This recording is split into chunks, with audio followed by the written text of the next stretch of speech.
just went straight to live. Let's go. It's Echo Chamber. Welcome to Echo Chamber. It's the session in which we talk about the other sessions. I think we changed that last week instead of Yeah, the the session previous week's between session. sessions. Session between sessions. Okay. Yeah, so big news. Last session, we killed a mother freaking dragon. Am I right? Who else is excited? Raise your hand. Oh, wait, you guys aren't on camera. Did you guys forget? We I was hoping to take it, some.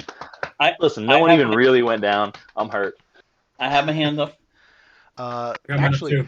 one person did go down. Yeah. And we're I going to see did. that in the stats later. So Yeah, technically, two knockouts this session, but only one was fatal. Yeah. I was hoping for more. You know, you almost got your wish with the way that people bunched up. I know I we know. talked about it a little bit after session, and Eric and Rusty weren't there for it, but when we fight a dragon, break up. Like that's all I can say. Well, Stop clumping. that was the whole reason why Adrian took off, because he knew everybody else was in the clump behind him, and he was just going to come over there and just take he didn't know who was all there, but I yeah. I could see Garrett's delight after he said, "Okay, you've got a couple seconds. Go ahead and move wherever you see fit." And everybody clumped up, and he was like, "Yes, yes, do that."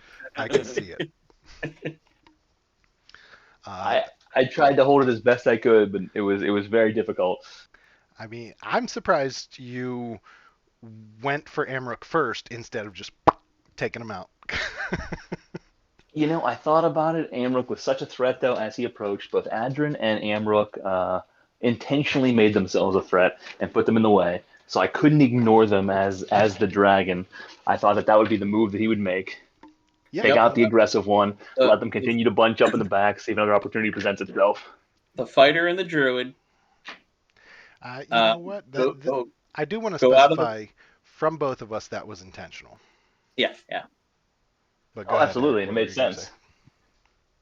I was Fighter the, and the druid.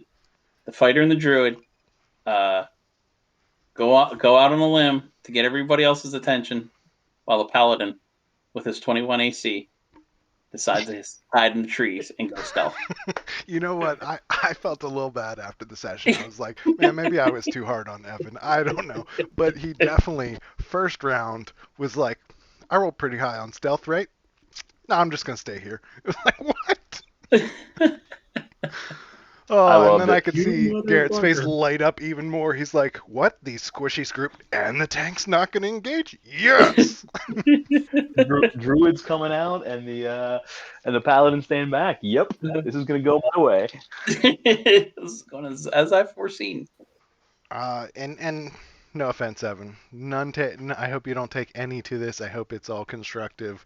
It was just, it is what it is. That was your first real dragon fight, and I think that for all of us. Well, Oh, there yeah. we go. Thank you for following.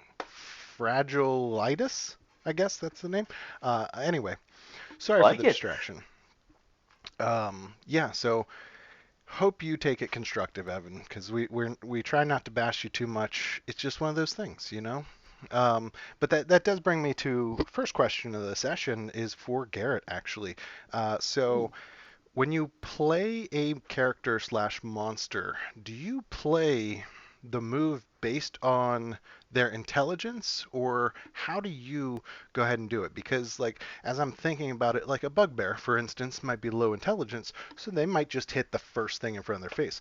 But like a dragon, pretty high intelligence, might go for the biggest threat. You just said it. The two threats that presented themselves attracted the attention, and that's who he went for. So I'm just curious how you play it. And then Eric, if you want to follow up with how you might play it different.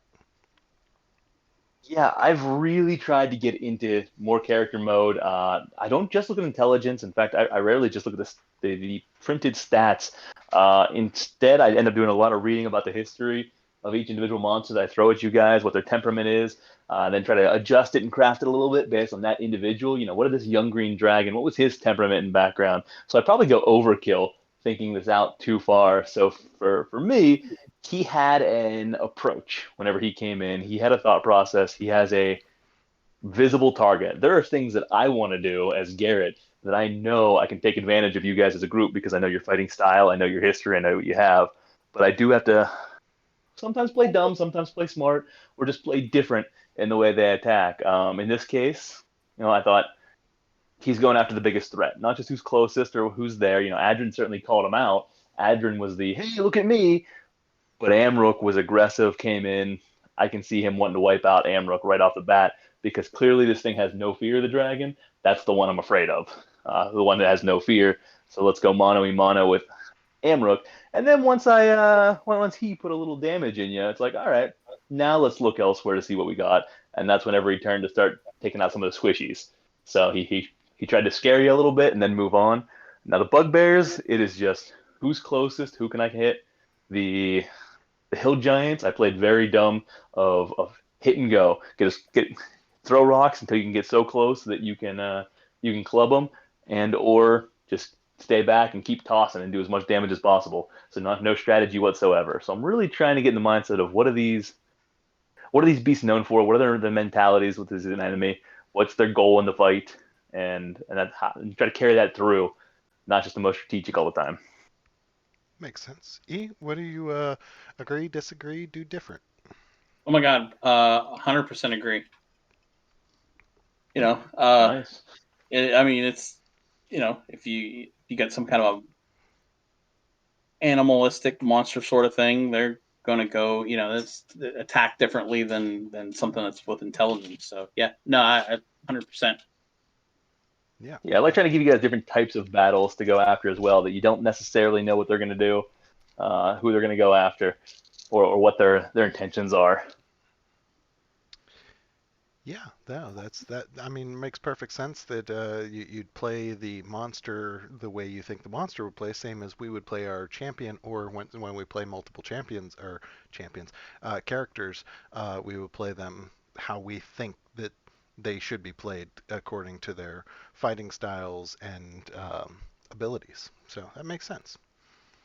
Um, yeah, I gotta say, by far, probably my favorite session so far. Maybe second favorite to the Fire Giants, to be honest. But I think this one, at least for me, we experienced a lot more flow.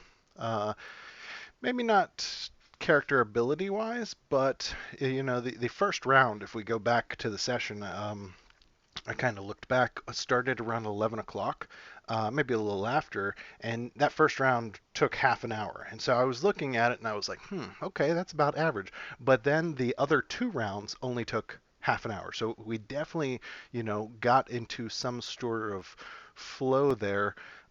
In some cases, it was more of a healing thing, like with the third level healing word coming from Adrin, the first level healing word coming from Adrin again, and then the other first level healing word coming from Warwick. So sometimes it was a little quicker just due to the field of play, but it definitely sped up a little bit, and I think we had a little bit more synergy, knowing that we were all going to attack. What do you think, Siddle? Did we go into it knowing we were all going to attack, and there was only one creature to attack, so we were more focused, or what?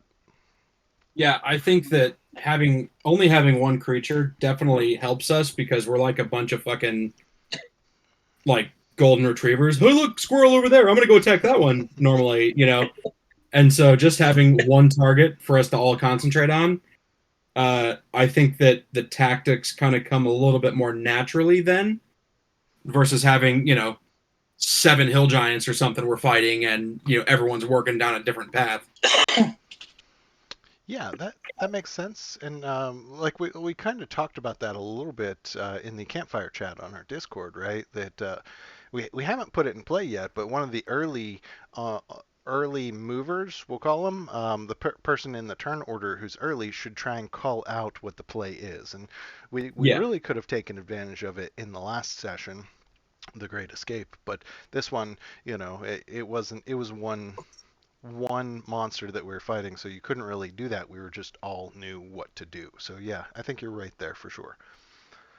Um, So I'm gonna call on you again, Rusty. So let's hear a little bit more about this accent. So as Siddle gains his memories, a little bit of that accent bled through. I really enjoyed that. We talked about it a little bit previously. Uh, we were all kind of shocked still. Like I was watching people's faces as you pulled it out, and other than Evan being a little like, what the hell are you jumping on my shit for? I think everybody was still a little like, oh man, the accent came out. That's awesome. So, you want to tell us a little bit about that there, Rusty? So playing that one as skosh close to the chest, just because, or close to the chest, close to the vest. What's the saying there? Whatever. Yeah, either way. Uh, Basically playing that as if I don't even know where the fuck it came from. Siddle doesn't know where the fuck it came from. It just in the heat of that. Okay, we had just escaped from Xantharl's Keep. We're getting on the road. We finally have a second to catch our breath, where we're not afraid of, getting caught after that, and just the kind of like, dude, what the fuck was that? Coming through, it just sort of popped out, manifested itself, and was something from Siddle's past. But even he was kind of confused on where the hell it came from. I tried to do a little throat clear, like, I don't know, oh, what the fuck was that? Okay, here, let's keep going here. Yeah, no, you certainly. Griswold was like, "Why are you talking like that?" And you kind of brushed it off. That's not the topic of conversation here. Yeah. Yeah, no, I think that was awesome. I Well played. definitely Well played. well played. Agreed. Yes, absolutely. I loved it. And so along with that confrontation, even Reed chimed in a little bit, but even with Reed and Siddle's confrontation of the issue at hand, there's still a refusal to accept guilt and a refusal to admit the misplay from Griswold. And there's almost, it felt like towards the end there, a backing of Warwick to Griswold, and that could be a little bit more of personal than character development, but that's yet to be seen. But what's Adrin's take on the refusal there?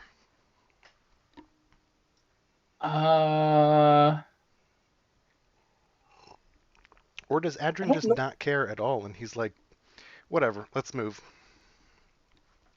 No, I think he does somewhat. I think he's just kind of letting it all play out at the moment. Just kind of hanging back and Yeah. seeing where things fall. Who reacts how, and kind of just taking it all in. Yeah. So we have talked about it a little bit, and I think Amrook even asked in session, hey, what would Gabriel think of your actions about killing this person running away? And to Griswold, he thinks it makes perfect sense, and he can justify it. And I think that gives the DM some options on what to play as far as alignment and other things. But I think I agree, Adrin. I agree with Adrin. We just kind of have to see how things play out, and maybe next time he goes to talk to Gabriel, he gets a mouthful or something, an earful, however that saying goes, right? Yeah. Earful. Either way, you don't want a mouthful. That's something different, right? I mean, he might be getting a mouthful too. I don't know. I don't judge. Depends on what kind of god you pray to, right? What kind of deity you have. But yeah, so he could find out that his justification's wrong, or on a different note, Eric and I talked about this could be just Griswold's character where he was devoted to this deity, but then it no longer fits him, and so he becomes that oathbreaker. So I mean, this could all be an elaborate scheme for him to be an oathbreaker, and it could be something that we as a group need to like check on with Griswold and see what's going on. What are your thoughts on if our paladin decides to become an oathbreaker there, G?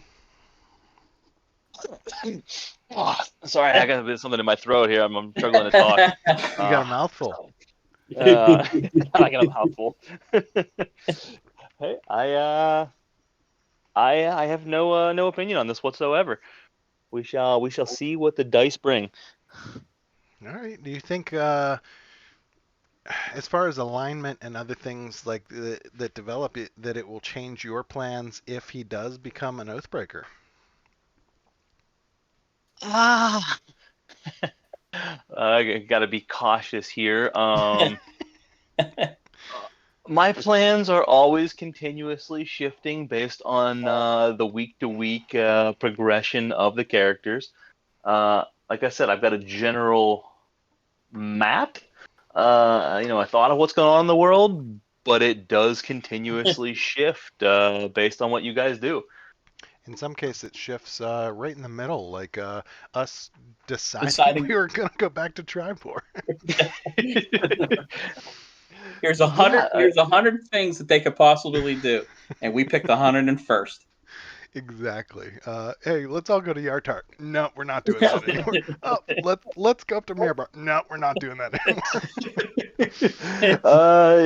yeah. I mean, you think about it that way, but that's a whole set of interactions, quests, people that you're not going to meet that you could have before that would have changed the course of history. And instead, you're heading back at a different time, different place, new set of potential people, events, occurrences. So your perception of the world and the world's perception of you has changed in the last few weeks, and so I am trying to adjust accordingly to that exactly. And I'm sure your plans will end up changing based on that exactly as well, and what you learn and which direction you head next, what new shiny thing you see. So I'm trying to really stay flexible with the overall scheme of things. And your alignments will do the same as you guys shift. Who would have ever seen Adrian becoming a monk? That's an interesting one. Um, I've expected you to reach out to Sildar for many weeks now at some point for just any individual reason, and I'd finally kind of given up on that thought, and that's when you choose to. So, there's little things like that that throw me off. We have a secret text chat, and we are actually like, what do you think Garrett doesn't expect? Let's do that. Not surprised. So speaking of reaching out to Sildar, full disclosure here. So Siddle maybe embellished a little bit when talking about what Sildar had to say. That's awesome. Because of the kind of frustration of Grizz not seeing the issue, whatever. And so the little bit about hey, you should behave in a way more becoming of the Lord's Alliance was maybe a little bit of spice added on at the end. That's awesome. I definitely saw it, and I want to say in the stream, it definitely shows the whisper, and so I really love that feature, the way we decided That's to go cool. with that, because then Rusty knows what the whisper is, but the rest of us don't. Well, Yeah. I mean, obviously my god powers allow me, but the stream knows what was said, and they can pick up on that, and I think that's awesome. That's a little added bonus. So no, great job, Rusty, on that. I think you hit the nail on the head, and I still don't think it beat Griswold's justification, even though you said it. I just want to say that was one of my favorite parts of the session when you threw that in there. I have to go back and look at my face, but I don't think I hit it well at all. Not at all. You smiled immediately. I watched it come up. I listened to him say it. I looked at you, and you were just like, like a little girl. It caught me completely off guard, and I was like, wait, no, that's it. What's he still talking about? And he threw that in there, just berating him, and I was like, oh my god, that is beautiful. And I'll tell you what, the next thing that hit me was I was so upset that I didn't say that. It was so perfectly said. But think about it. Because you didn't say it, you gave him the opportunity to say it, and it Absolutely. helped like crazy. Like I mean, we'll see how much it did help, but nonetheless, it created that content. Yeah, it was good. Well done, Rusty. For sure. I mean, Rusty was nailing it. He came out with an accent. He added that piece. He called Griswold out. Like, this was Rusty's session, as far as I'm concerned. I mean, he may have bunched up with the rest of the group and got knocked out. Well, But as far as the RP is concerned, he nailed it. I'm like the squishiest of squishy, so that's just pretty much how it goes. Yeah. Yeah, I mean, I think that gives you even more reason. Let me not get near the group for Yeah. specific types of creatures. Now, in some Yeah. instances, you kind of want to be in the middle of the pack, but when there's AoE involved, maybe you don't, right? So, how do you play your character different, Rusty? That great question, great segue. How do you play Siddle differently based on what we're fighting, or do you? Do you just play one particular path, or do you play different based on the playing field, so to speak? So I do play a little bit different depending on the playing field. At least I try to. Now, times like this where I'm like, yeah, this is a dragon. He's got AoE, and I just the thought that slipped my mind at the very beginning of the fight when I did get knocked out. That hey, I should probably go hide in a corner. Um, I try to stay away for the most part from the creatures as much as I can. My AC is not good, so staying away, staying out of melee range, etc., is always going to be in my best interest. Um, Especially given that my best offensive spells are pretty long range. That I've got no reason at all to be up in the business of everybody. But uh, truth be told, the tactic is pretty similar for most fights, just because of that right there. So it's kind of like Mordai's tactics are the same every time, right? Just peek out from the corner, zap, peek back. Oh, there are various nuances to my hiding. Yeah, but the How dare tactic's you still the think my same. fire and hide is the same? The Completely tactic's the different same, fire but and you do hide it every time. completely different every time, right? Exactly, yes. It's a unique fire and hide every time. I often think, like, if we had Mordai, what would he do? So in the middle of battle, I'm like, what would Mordai do? That's Emrook's like mindset. What would Mordai do? Let me do the I opposite. like it. Oh, the up.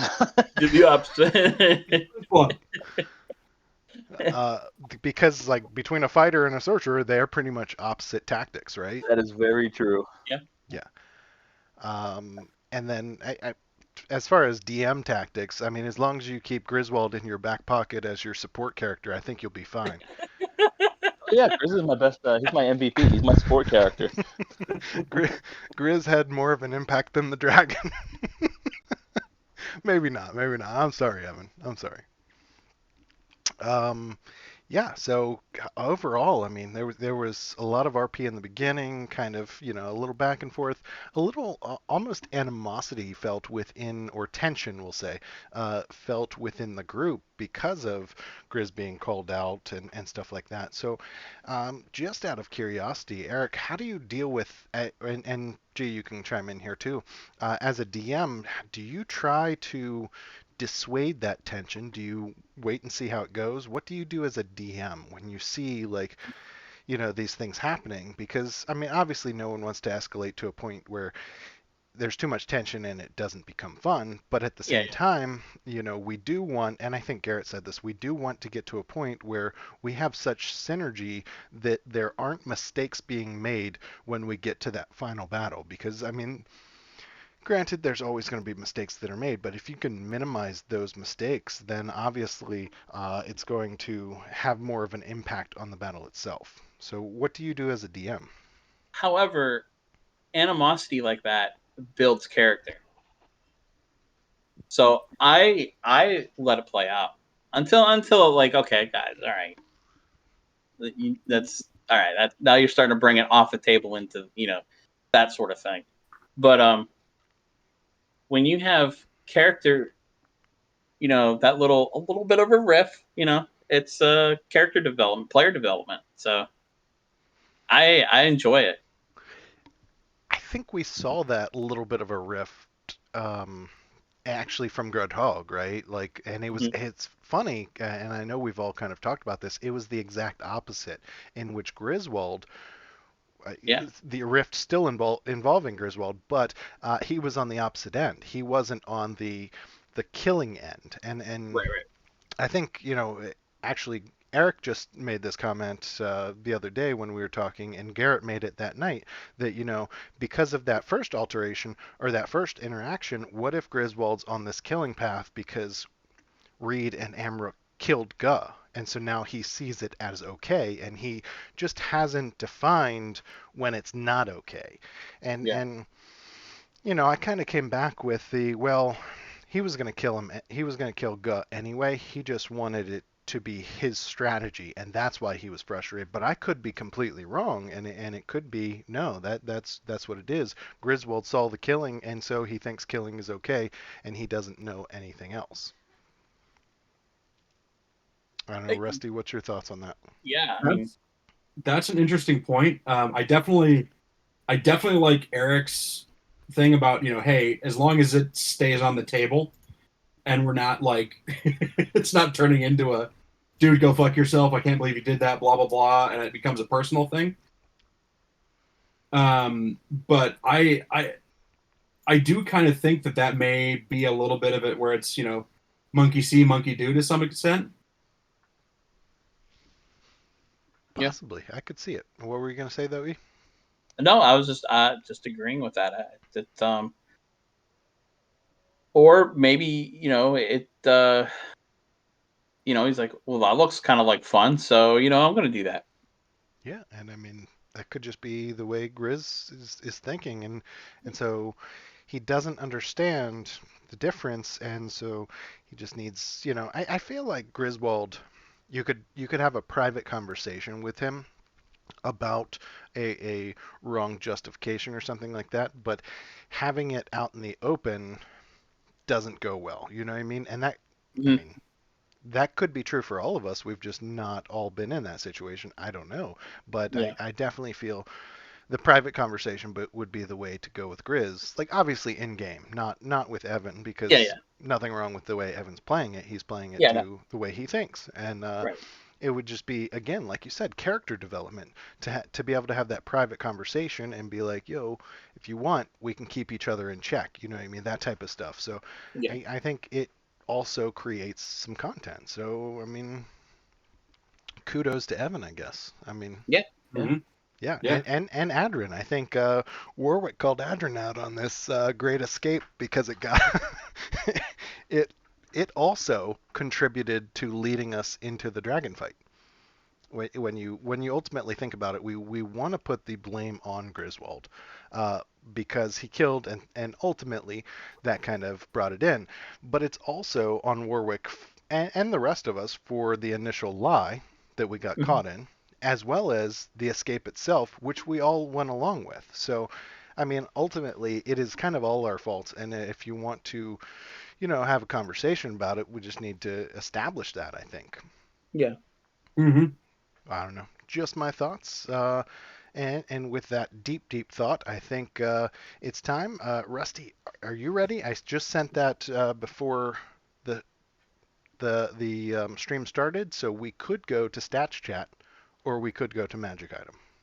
I have got magic item queued up. I didn't honestly see that you had sent me a message. I was working on putting together a spreadsheet of magic items so I could do a little randomization. But Nice. I know we talked about that, so without further ado, I think it's time. It's time for magic item of the week. We still don't have a song there. One of these days, we are gonna get a song. Gotta make one.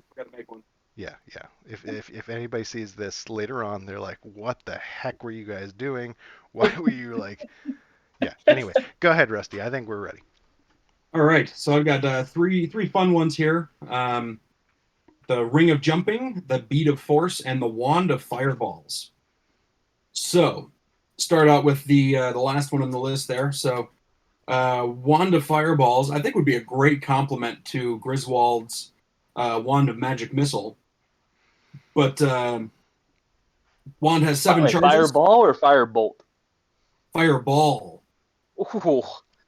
Yeah. Ooh, that's That might be a little too much, especially since Griswold doesn't have spell sculpt. I think we should keep that out of his hands. I'm gonna be honest. Oh, you know what? You just convinced me too. And I was against it initially, but I forgot about lack of spell sculpt with the wand, so now I'm all for it. I'm now convinced. I'm in. So 7 charges in the wand. While holding it, you can use an action to expend 1 or more of its charges to cast the Fireball spell, which we all know how much I love that one. Hence, a little bit why I'm excited to talk about this guy.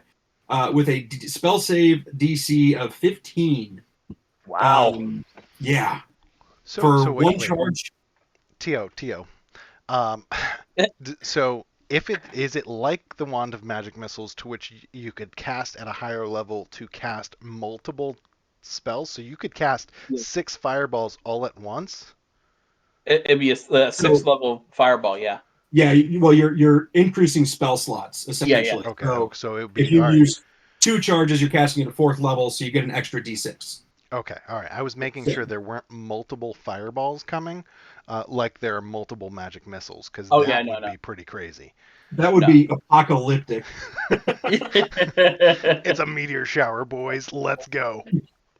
So 1 in 20 chance that all of them expend at the same time in various directions. Give me a d20 roll on every cast. Oh my god. Oh no, that'd be Evan. No, jeez. Let's be honest. Whichever is the lowest coordinate, that's where they're all going. Anywho, go ahead, Rusty. Much like most of the other, magic wands of certain spells, regains 1d6 plus 1 charges daily at dawn. If you use all the charges, if you roll in that one, it crumbles into ashes and is destroyed. But that could be an incredibly powerful tool. I've only got 3 3rd level spell slots, 1 4th level. That's a max of 4 fireballs I could cast between long rests. So, something like this where you could get 7 a day. It's true. Oh boy. That's true, because you don't have to cast it at a higher level. You could cast it multiple times. So each turn, you could cast it for up to 6 turns, right? Or 7 turns if you feel lucky. Yeah, if you're feeling lucky, or if you're Reed and you can, re-roll your nat ones. That's true. Hey Reed, can you recharge this for me? Because it does not take attunement, right? It does take attunement. Does it? Okay, so, okay. But would be a very interesting and powerful tool. So, all right. Next one up is the Ring of Jumping. While wearing this ring, you can cast the Jump spell from it as a bonus action at will, but can only target yourself when you do so. So, just for reference, the jump action, your jump distance is tripled until the spell ends. Can you imagine Chamb3r having this ring plus his boots? Yeah, I was thinking about that as you were saying it. Does that triple the boots triple to make it, multiplicative? Yeah, that's what I was like. I don't know if they stack. I don't know if they stack. I feel like they should not stack. I'm gonna be honest, because that's a 150-foot leap. Be fantastic though. Or they do stack, but you have no control of it, so you will always go 150 feet. That's it. You pick direction. That's about it. Yeah. Up at the same time. So if you're in a cave, you're going 150 into the wall every time. But it might be helpful to get our paladin into battle if you're thinking about it. Like, same way Chamb3r can jump into battle. If we have a paladin or another meat shield who can also jump into battle like that, that might be nice. Yeah. You have to try to get into battle though. Thanks, They add to your sneak score at all. Thanks, Garrett. I was leaving it open for anybody. I was biting my tongue a little bit. I love you, man. He doesn't watch these anyway. It's okay. All right, what's the third item there, Rusty?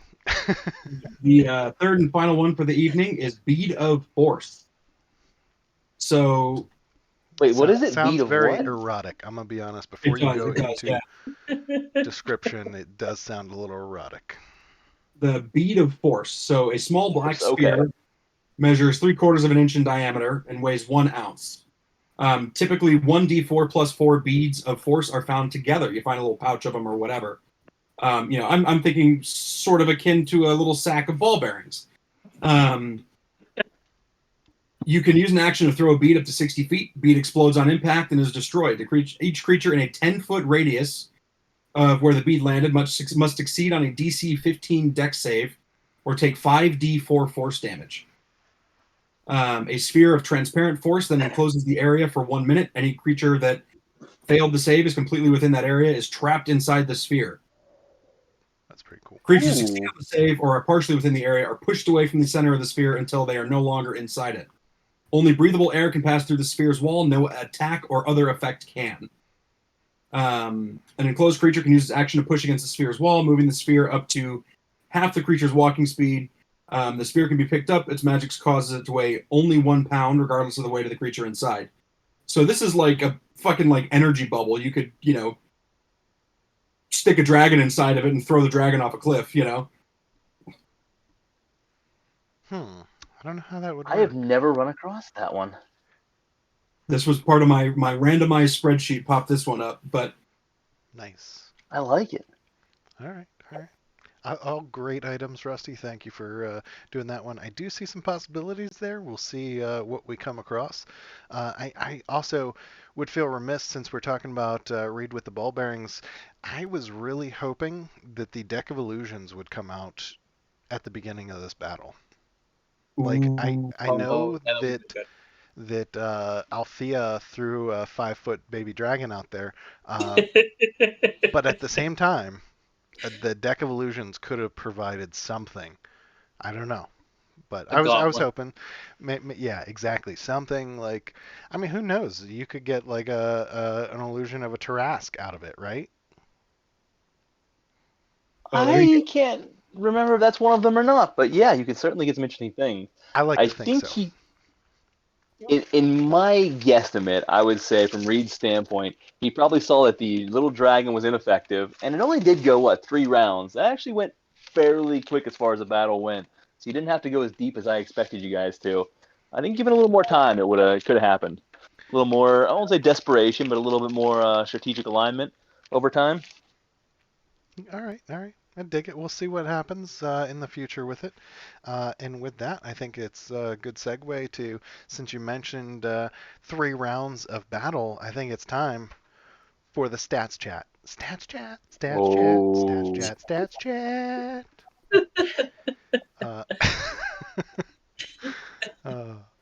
Anywho, so let's go ahead and we'll throw on the map there. Give me 1 sec. Bloop. So if you guys want, you can jump on the teams. Microsoft not a sponsor yet, and you can go ahead and follow with me on the stats, or you can open up the stream. Either way. But we want to jump into the last encounter details, and we have all of the damage done as well as attacking and being attacked by, all of that good stuff. And I don't know the HP of the baby green dragon, but we did 170 damage total, so I know it had to be under 170. Yeah, I want to say 156 or so, 162, somewhere around there. Yeah, I think Ashley did some over damage with her sneak attack. Yeah, I agree that. Yeah, last I know hit, it was. Right, I think you had it even without the sneak attack in there, if I recall. And correct me if I'm wrong. Was that Ashley's first time at How Do You Want to Do This? I feel like she may have had one very early on, but didn't get into it. And this time she felt on the spot, but I liked it. If you go to the overall damage or the kills, I think Yeah, I know she's had kills before, but I don't know final if kill. if this was the first time she's gotten the How Do You Want to Do This? How you want to do it? Yeah. Yeah, that might be, because she seemed taken aback by it. And I was thinking the same thing after I called it, like, ooh, she may not have done this before. So yeah, I think that might have been her first How Do You Want to Do This? Yeah, I mean, which is awesome. I enjoyed that she got the killing blow. I could see the eagerness in Evan's face that he wanted it so bad. I know. I was so mad that I didn't hit with the unarmed attack. I really want because it only required. I think there was 10 hit points at that point, so it was very possible for you to land the killing blow with a punch to the belly. Yep. That would have been funny, like One Punch Man, his fist went through Yep. right through the dragon's Great. chest into its heart. Yep. I was already desperately trying to come up with a good finishing story as you did that. Justification for the punch being the kill. I'm like, oh man, this is gonna be close. This is gonna be close. I was a little disappointed that it didn't hit either, but I was glad to see Ashley get the opportunity at the. How do you want to do this? I really want to see a One Punch Man style reaction of just like despair because it was that easy.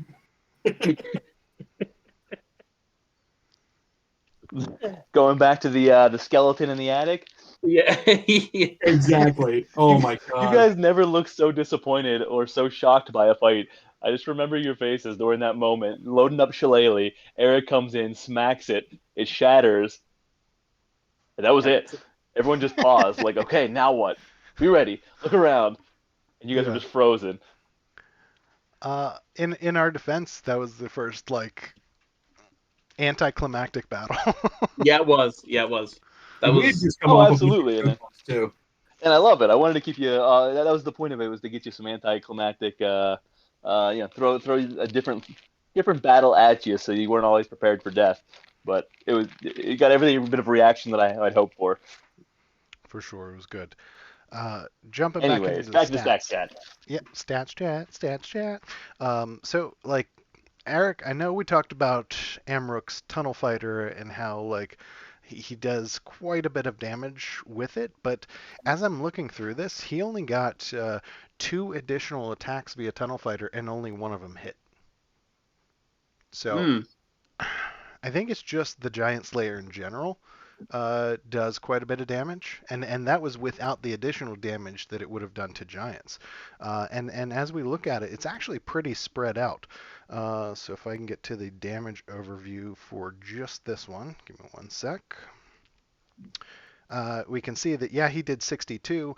So, I mean, a couple of those points, maybe 20 or so, were just the Giant Slayer itself. But Griswold actually did 36 points of damage to the dragon, as well as Siddle doing 32. So, I mean, they're not far off, to be honest. I don't think anything's OP there. It's just, being a fighter and being up in the face and getting at sometimes 4 hits. You know what I mean? Yeah.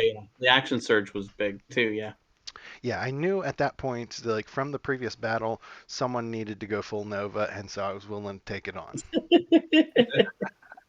And I mean, it worked out perfect. Couldn't have asked for a better dragon fight. Thank you, G.